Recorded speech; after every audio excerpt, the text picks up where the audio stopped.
Aujourd'hui, on va parler d'une question qu'on se pose souvent. Comment devenir la version de soi-même que l'on admire vraiment? Et cette version, c'est pas une version parfaite, d'accord? C'est pas une version que vous fantasmez. Comme je vous l'ai déjà dit dans un des épisodes, c'est une version que vous connaissez déjà, mais que vous souhaitez être plus alignée, plus confiante, plus stable. Voilà, c'est cette version de vous plus authentique. Donc, je vais décortiquer ces leviers concrets du coup avec vous qui créent votre identité et pas forcément un personnage que vous essayez de jouer en fait, tout simplement. Ce qu'il faut comprendre, c'est que dans la version de vous-même que vous admirez, ce n'est pas devenir quelqu'un d'autre. Parce que comme je vous l'ai déjà dit, vous connaissez déjà cette personne-là. Parce que vous l'êtes déjà cette personne-là. Elle est déjà à l'intérieur de vous. En fait, ce que vous voulez faire, c'est simplement faire en sorte d'enlever toutes les couches, qui vous éloignent d'être la personne que vous admirez. Donc d'être la meilleure version de vous-même. Pour moi, c'est ça, c'est exactement ça. Mais je vous l'ai déjà expliqué dans un des épisodes. Je vous ai dit, c'est pas négatif de dire la meilleure version de soi-même. C'est vraiment, en fait, devenir la personne que vous admirez en enlevant toutes ces couches qui au final, qui vous encombrent aujourd'hui et qui ne permettent pas de devenir cette personne que vous connaissez déjà au fond de vous, que vous savez que vous souhaitez être cette personne-là. Donc, en fait, ces couches dont je vous parle, ça va être quoi, par exemple? Je ne sais pas, ça va être toutes ces peurs aujourd'hui qui vous empêchent d'avancer, toutes ces croyances limitantes que vous n'avez pas encore déconstruites, ça va être les attentes des autres, ça va être le fait est que vous avez le syndrome de l'imposteur, le syndrome de la gentille fille, les comportements hérités, donc je ne sais pas, d'anciennes relations de vos parents, enfin toutes ces choses-là et tous ces schémas émotionnels que vous avez de manière automatique qui aujourd'hui ne vous font plus de mal que de bien. Et en fait, si vous voulez voir ça de manière beaucoup plus positive, dites-vous que vous n'allez pas changer entièrement la personne que vous êtes. Je pense qu'on évolue toujours et oui, effectivement, on change. Mais il y a toujours une partie de vous qui reste là, d'accord? Et vous allez revenir à vous-même, en fait. C'est-à-dire, vous allez vous reconnecter à une personne que au plus profond de vous-même, vous êtes, mais que peut-être vous ne connaissez pas encore parce que vous n'avez pas encore embrassé cette partie-là. Et ça, j'ai fait aussi un épisode là-dessus. Donc, dans un premier temps, pour devenir cette personne que vous admirez, il faut vous poser les bonnes questions. Il y a ce côté introspectif que j'adore et qui va toucher un petit peu à la manifestation. Donc, c'est-à-dire, vous allez vous poser les questions de la future vous. Donc, les questions qui font que, ok, si je pouvais devenir la personne que j'ai envie d'être aujourd'hui, quelles sont les choses qu'elle ferait? Donc, comment cette version de moi-même mange au quotidien? Quel est le rapport à l'argent, de cette nouvelle version de moi-même? Comment cette nouvelle version de moi-même régule ses émotions? Comment cette personne-là, elle fait face aux obstacles? Comment cette personne-là, elle, en fait, choisit de se prioriser et de nourrir son bien-être? Comment cette personne-là se parle avec elle-même? En fait, posez-vous toutes ces questions sur cette future vous, comment vous souhaitez qu'elle devienne. Ça, c'est vraiment des questions que vous pouvez même utiliser en manifestation parce que quand vous manifestez, en fait, vous allez vous poser des questions sur, sur ce que vous souhaitez attirer réellement. Et à partir de là, quand vous savez réellement ce que vous souhaitez attirer, vous allez vous concentrer là-dessus. Si je vous donne un exemple, je dis toujours à mon chéri, je t'ai manifesté. Je lui dis toujours: «Oui, je t'ai manifesté» et puis c'est trop fou aussi parce que je fais des lettres à l'univers tous les ans et en fait, dans ma lettre à l'univers de 2021, justement, je disais que je voulais manifester telle ou telle personne pour 2022 et c'est exactement ce qui s'est passé. Bref et en fait, j'avais posé justement ces questions que je vous dis, je l'avais posé ces questions-là pour ma relation idéale. Je m'étais dit: «Quelle relation je veux avoir avec mon nouveau partenaire? Quelles valeurs je veux qu'il ait? Quel quel rapport avec sa famille je veux qu'il ait? Quel type de situation je veux qu'il ait? Est-ce que je souhaite qu'il ait des enfants?» Toutes ces questions-là et à partir de là, j'ai fait ma liste de mon homme idéal pour justement matérialiser cela dans la matière. Donc en fait, vous ne pouvez pas devenir la meilleure version que vous souhaitez que vous admirez si vous n'arrivez pas à le visualiser clairement. Il faut visualiser pour matérialiser et pour faire en sorte que ça se crée. Donc posez-vous ces questions, c'est journaling prompt si vous souhaitez, et comme ça va déjà vous permettre de savoir quelle est cette future entre guillemets «vous». Mais cette future vous, vous êtes censé la connaître déjà. C'est simplement quelqu'un que vous n'avez pas encore embrassé complètement.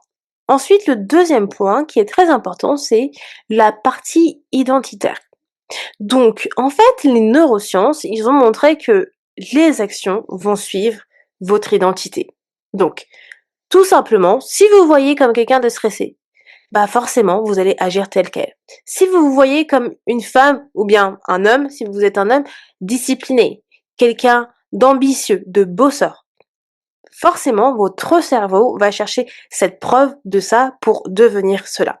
Et c'est pour ça qu'on dit souvent que vos pensées, votre esprit reflètent votre réalité.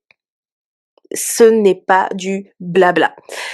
Donc, quand vous pensez à votre identité, il faut faire attention exactement à ce que vous faites, à ce que vous pensez, à qui vous êtes. Donc, pensez vraiment à qui vous êtes aujourd'hui. Connaître ces valeurs, ça vous permet vraiment de savoir également votre identité. Votre identité, vous n'en avez pas qu'une seule, d'accord? Et puis là, quand je vous parle d'identité, je vous parle d'identité en tant que personne, c'est-à-dire que vous pouvez très bien être quelqu'un d'ambitieux, également quelqu'un d'introverti. Vous pouvez très bien être quelqu'un de sociable, mais qui aime aussi sa solitude. Et vous pouvez très bien être la girlfriend, la sœur, la maman, la femme d'affaires, voilà, toutes ces facettes de vous-même.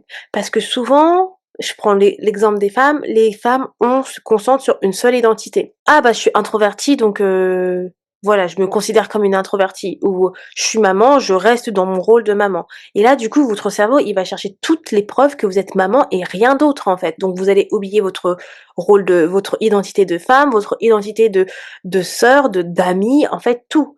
Et ça, je connais tellement, j'ai déjà vu beaucoup ce schéma de femmes qui se concentrent sur ça. J'en ai fait un épisode de podcast justement parce que je trouve ça fou de se renfermer justement dans une seule identité alors que vous en avez plusieurs.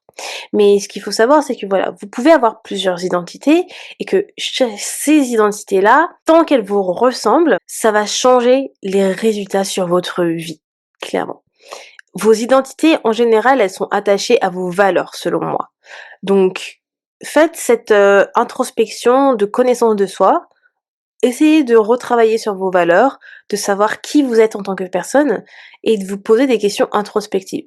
Le dernier point pour moi, pour que vous puissiez justement devenir la personne que vous admirez, c'est de passer à l'action. Sans le passage à l'action, il n'y a rien. Et le passage à l'action, en fait, c'est vraiment la chose qui vous permet d'avancer dans votre vie. Sans le passage à l'action, vous restez sur le point de départ, vous n'avancez pas. Donc, il faut tout simplement simplifier.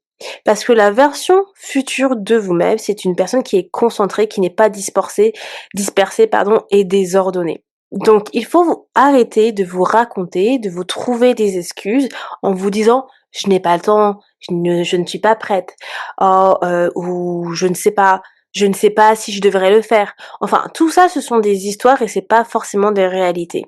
Aujourd'hui, si vous vous êtes posé les bonnes questions, que vous savez votre identité, eh bien vous n'avez aucune excuse pour pouvoir vous mettre des actions chaque jour pour vous rapprocher de la future vous, de la personne que vous admirez. C'est pas en faisant du surplace que vous allez arriver à faire quelque chose. Et bien évidemment, quand je vous dis tout ça, c'est toujours faire les choses avec de la bienveillance envers vous-même. C'est-à-dire que d'une, quand je vous dis passer à l'action, ne faites pas du forcing d'action et ne soyez pas forcément que dans votre énergie masculine, d'accord? Mêlez à votre énergie féminine. Il faut toujours le bon équilibre entre votre énergie yin et votre énergie yang. Et c'est pour ça qu'avec ma méthode aparté, je vous apprends à toujours avoir ce côté bien-être pour bien aligner votre bien-être à vos objectifs. Donc, Prenez une micro-action chaque jour. Faites une micro-action chaque jour qui vous rapproche de la future vous, parce qu'en fait, les plus grandes transformations se construisent par répétition. Et ça, les plus grands athlètes, célébrités vous le diront. Enfin, vous le diront pas parce que vous les connaissez pas, mais vous pourrez le lire en tout cas dans des biographies, peu importe, des citations, car c'est la vérité. Voilà, donc en fait, si vous souhaitez vous rapprocher de la future vous, devenir la version que vous admirez, il n'y a pas de recette secrète, il n'y a pas de recette magique. Il suffit simplement déjà de prendre le temps, de faire le choix, de pouvoir se connaître et de pouvoir mettre des actions pour arriver à cette personne-là. Aujourd'hui, vous avez le choix de vous dire qui j'ai envie de devenir demain. Aujourd'hui, vous avez le choix de vous dire cette relation ne me nourrit plus. Aujourd'hui, vous avez le choix de vous dire je n'ai plus envie de cette vie. Qu'est-ce que je fais maintenant? Alors, si vous souhaitez faire la différence, c'est maintenant, pas dans 10 ans.